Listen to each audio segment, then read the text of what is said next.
Hello students, कैसे हैं आप सभी लोग। आई होप आप सभी लोग अच्छे होंगे। सो स्टूडेंट्स, आज हम बात करने जा रहे हैं कम्युनिकेटिव इंग्लिश में अपने नेक्स्ट टॉपिक की, जिसका नाम है ओरल कम्युनिकेशन। यानी कि अगर हम बात करें तो हिंदी में इसको हम समझेंगे मौखिक संचार करके, मौखिक संचार। सो ओरल कम्युनिकेशन जनरली अगर हम बात करें तो अकॉर्डिंग टू इट्स नेम, यानी कि इसके नाम के अनुसार ही एक तरीके से डिस्क्राइब हो रहा है कि जिसको हम ओरली यानी कि मौखिक तौर पर कम्युनिकेशन प्रेजेंट करते हैं, वहाँ हमारा ओरल कम्युनिकेशन जो है वह एस्टेब्लिश होता है। सो समझते हैं आइए ओरल कम्युनिकेशन को। Oral communication is the process that uses spoken words, यानी कि अगर हम कहें तो ओरल कम्युनिकेशन एक प्रक्रिया है जिसमें हम यूज़ करते हैं स्पोकन वर्ड्स यानी कि बोले जाने वाले शब्दों को। It is a process that involves face to face conversation, यानी कि इसमें अगर हम बात करें तो यह एक प्रक्रिया है जिसमें इन्वॉल्व होती है फेस टू फेस यानी कि आमने सामने की प्रक्रिया बात करने की। टेलीफोनिक कन्वर्सेशन यानी कि दूरसंचार, यानी कि जब हम टेलीफोन पर बात करते हैं तो उसको हम टेलीफोनिक कन्वर्सेशन बोलते हैं। टेलीफोन पिछले समय में इस्तेमाल हुआ करते थे बहुत ज़्यादा, लेकिन अब जो है हम ज़्यादातर स्मार्टफोन का इस्तेमाल करते हैं तो वह हमारी टेलीफोनिक कम्युनिकेशन ही कहलाती है। दैन स्पीच, भाषण जब हम देते हैं या फिर किसी भी फ्रिक्वेंसी पर रेडियो ब्रॉडकास्ट को जब हम सुनते हैं। दैन टेलीविज़न जब हम देखते हैं तो उसमें भी ओरल कम्युनिकेशन होता है। Then voice over the internet, ठीक है। वॉइस ओवर द इंटरनेट मतलब जब हम किसी को वॉइस मैसेज भेजते हैं इंटरनेट की हेल्प से। सो these all forms of communication is more immediate than written words, ठीक है। अब जाहिर सी बात है, अगर कोई शब्द कोई अगर टॉपिक है या कोई अगर वर्ड है तो मैं उसको जितनी जल्दी लिख नहीं पाऊंगा उतनी जल्दी मैं उसको बोल देता हूँ। तो यानी कि अगर हम कहें तो oral communication is much faster than the written communication, ठीक। अब यहाँ पर अकॉर्डिंग टू एक्स के कपूर, यानी कि एक ऑथर है एक्स के कपूर, उन्होंने ओरल कम्युनिकेशन को जो है डिफाइन किया है। यानी कि oral communication take place when spoken words are used to transfer information, यानी कि ओरल कम्युनिकेशन हमारा वह शब्द है या वह प्रक्रिया है जिसमें हम स्पोकन वर्ड का यूज़ करते हैं इंफॉर्मेशन को ट्रांसफ़र करने के लिए। और उस ओरल कम्युनिकेशन को, स्पोकन वर्ड्स को समझता है एक पर्सन दूसरे पर्सन से, ठीक है। यानी कि सेंडर और रिसीवर का प्रोसेस होता है।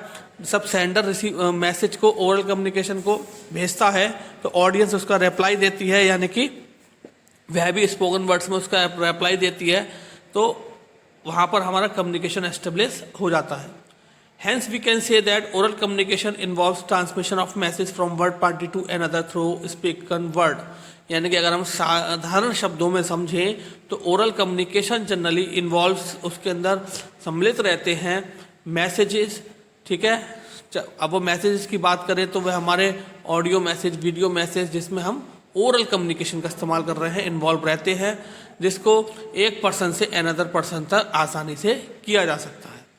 अब बात करते हैं हम मीडियम ऑफ ओरल कम्युनिकेशन के बारे में कि क्या क्या माध्यम होते हैं हमारे ओरल कम्युनिकेशन के। तो फर्स्ट वन अभी हमने डेफिनेशन में भी डिस्कस किया था, face to face communication. Face to face का मतलब होता है जब हम किसी पर्सन से आमने सामने बैठकर बात कर रहे हो, ठीक है।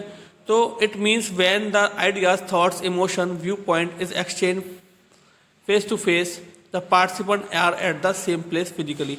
यानी कि अगर हम बात करें, सेंडर अगर कुछ बोल रहा है और face to face communication establish हो रहा है वहाँ पर, तो रिसीवर भी वहाँ पर फिजिकली प्रेजेंट होना चाहिए, जिससे कि वह अपने थॉट्स को, इमोशंस को या अपने आइडियाज़ को उसके साथ आसानी से शेयर कर सके। This helps in creating connection and loyalty. People can जज easily about the intention of other person, यानी कि जब सामने वाला पर्सन कुछ बैठ के आपको समझा रहा है फेस टू फेस कम्युनिकेशन में, तो हमें उसकी इंटेंशन यानी कि उसका जो मेन मोटिव है वह समझ में आ जाता है कि आखिर उसका कम्युनिकेशन करने का पर्पस क्या है। अब अगर फेस टू फेस कम्युनिकेशन की बात करें तो इसमें जनरली ऑर्गेनाइजेशन में मीटिंग्स अरेंज होती हैं या ग्रुप डिस्कशन या इंटरव्यूज होते हैं, तो these are generally the best examples of face to face communication. उसके बाद हम बात करते हैं with the use of devices, यानी कि कुछ डिवाइसेस होते हैं जिनकी हेल्प से हम ओरल कम्युनिकेशन को परफॉर्म करते हैं।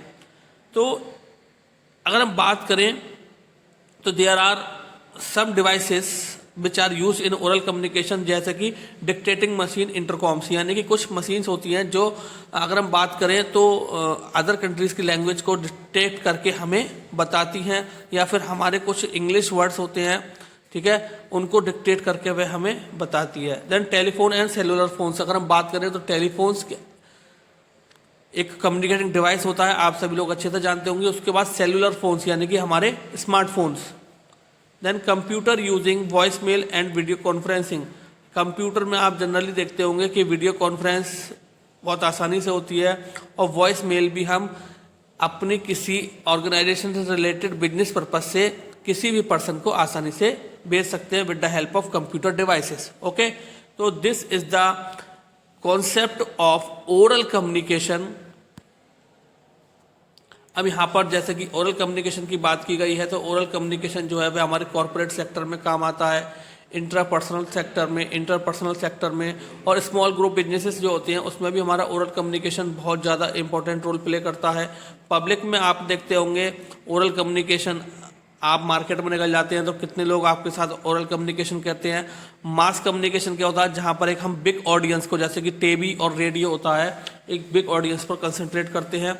इंटरकल्चरल यानी कि हमारे रीजनल लैंग्वेजेस जो होती है उनमें हम कम्युनिकेशन परफॉर्म करते हैं। So these are the basic types of oral communication. So I hope आप सभी को अच्छे से समझ में आए होंगे। तो आज के लिए thank you very much, have a nice day.